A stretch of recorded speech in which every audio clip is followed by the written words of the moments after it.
Good afternoon, I'm Vashon Brown with the Midday News. A special welcome if you're watching on onespotmedia.com. The St. Catherine Municipal Corporation is again raising alarm about the practice of people leaving their relatives at hospitals even though they have been discharged from the facilities. The corporation says this is one of the two major challenges it faced in 2019 that it hopes to address this year. Here is TVJ's Prince Moore. At the top of the agenda this year for the St. Catherine Municipal Corporation is reducing the number of social cases in hospitals. Chairman of the corporation, Norman Scott, says people continue to leave their relatives at hospitals after they are discharged. This practice, he believes, is a social problem that needs to be curbed. It's something that, as a government, needs to be really looked at, because some of these persons have their nice residence and their own families, for selfish reasons, have left them to the state. And because they know that the hospitals can't just put them out like that, they have to take care of them. Last October, additional rooms at the Spanish Town Infirmary was officially opened to provide more bed spaces in the hospitals. More than 40 people from both the Spanish Town and Linseed hospitals were moved into the rooms. But Mr. Scott insists more space is needed. He says he will be using the Vestry Act to address the issue. The Vestry Act gives the local authority the powers to go in and to use it to seize some of these properties. And we are going to be pursuing this issue this year as one of the method of curbing these social cases that are left in the hospitals. In the meantime, another matter on the corporation's to-do list is the issue of heavy-duty vehicles parked on the side of the roads, especially in residential communities. I'm going to be using the local authorities act to insist on persons not parking these heavy-duty equipment in residential communities. This is one of the issues that I'm going to be championing this calendar year. Prince Moore, TVJ News. In the meantime, Mr. Scott wants the government to increase its efforts in tackling the dengue outbreak. He says the program that was put in place to fight the health hazard needs to expand in order for it to be effective. It needs to be expanded, it needs to be overall, and it needs tweaking so that we can get more effectiveness out of this program. And it's now time for a break here on Midday News, but please stay with us. More stories right after these messages.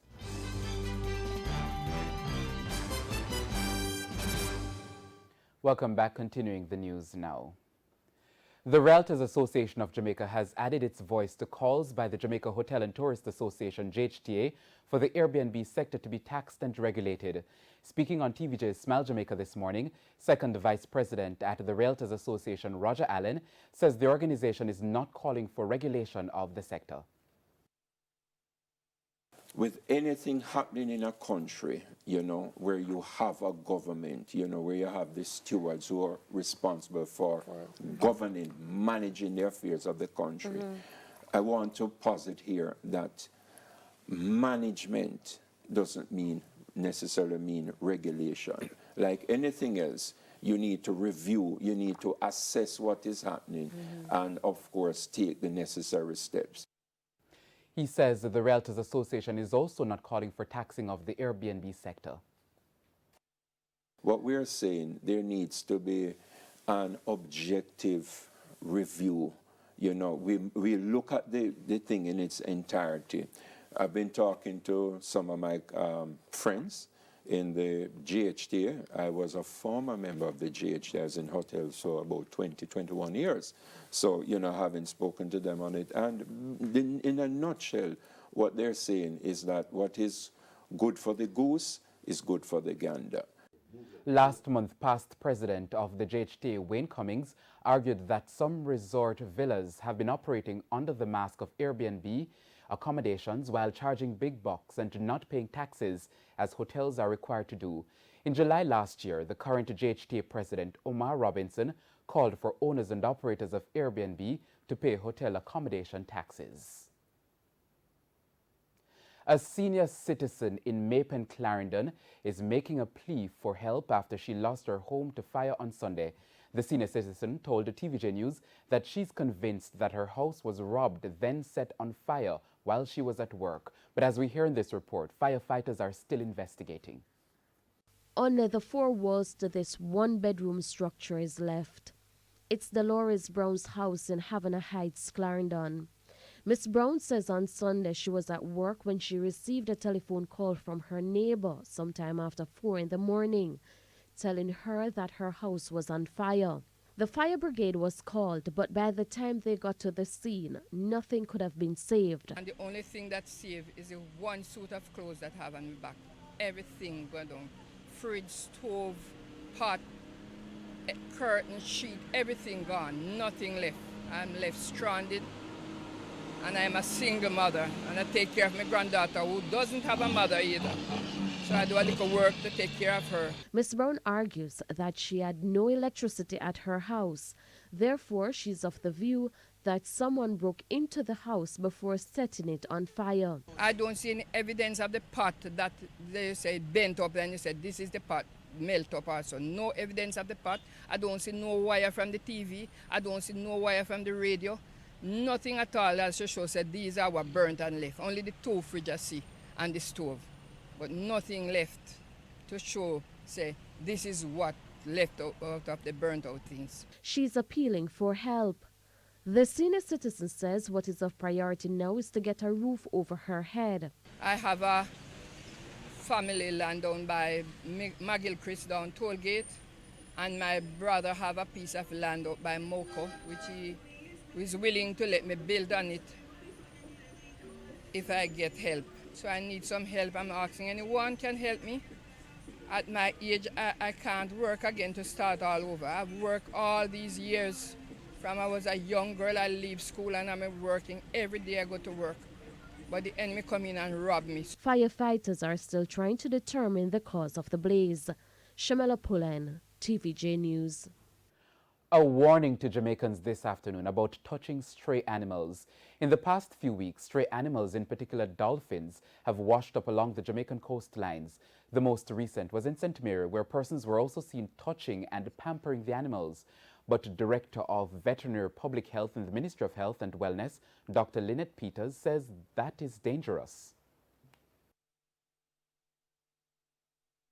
People were touching it. Yes, we do not necessarily know what on the skin, what organisms may be there, and if you have an abraded skin or it makes contact with some of your mucous membrane, then organisms can be transferred. There are some diseases that are maybe associated with dolphins that if these dolphins are not in a proper environment where they're taken care of, then of course they can be at risk for contracting any number of diseases.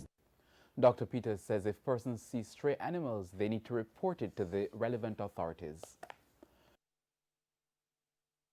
It's to leave it alone and report it to the Society for Prevention of Cruelty to Animals, and they will take it from there.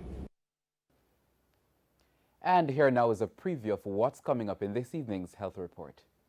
In the next edition of the Health Report, we look at New Year's resolutions. Monday morning, you're going to get your running shoes ready. You're going to set it up from Sunday night, and you are going to put it on, and you are going to go to the park, but you know where you are going to go, and you are going to start running or walking on that day to lose weight or to build up your exercise. That's the Health Report this evening in Primetime News. And now for today's healthy living tip. For the year 2020, eat healthy, sit less and move more, cut back on sweetened beverages, and get more quality sleep. And time now for sports. Reigning double Olympic champion Elaine Thompson-Herah didn't end 2019 on a high after failing to medal at the World Athletics Championships in Doha.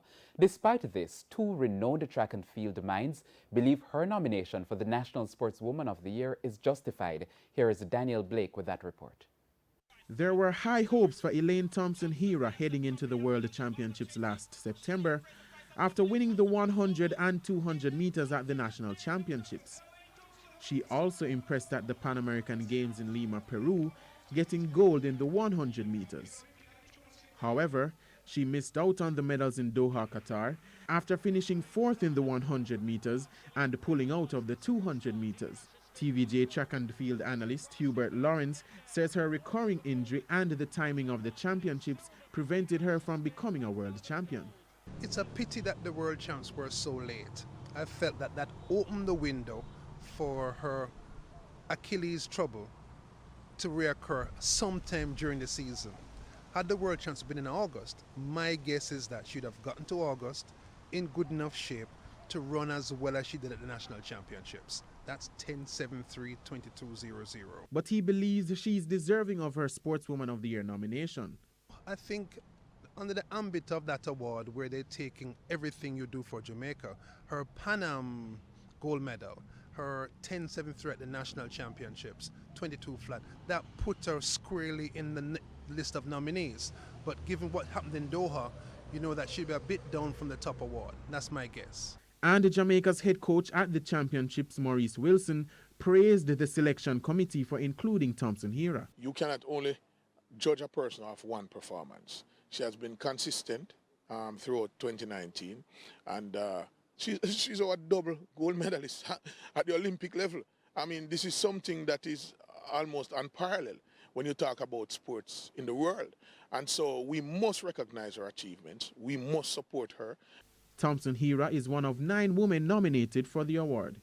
The RGR Gleaner Sports Foundation National Sportsman and Sportswoman of the Year Awards Gala takes place on Friday, January 17 at the Jamaica Pegasus Hotel in Kingston, with live coverage on TVJ, TVJSN, One Spot Media and Hits 92 FM. Daniel Blake, TVJ Sports. And that's the Midday News. I'm Vashon Brown. Join us at 7 for Primetime News Package. On behalf of the news, sports and production teams, have a wonderful afternoon.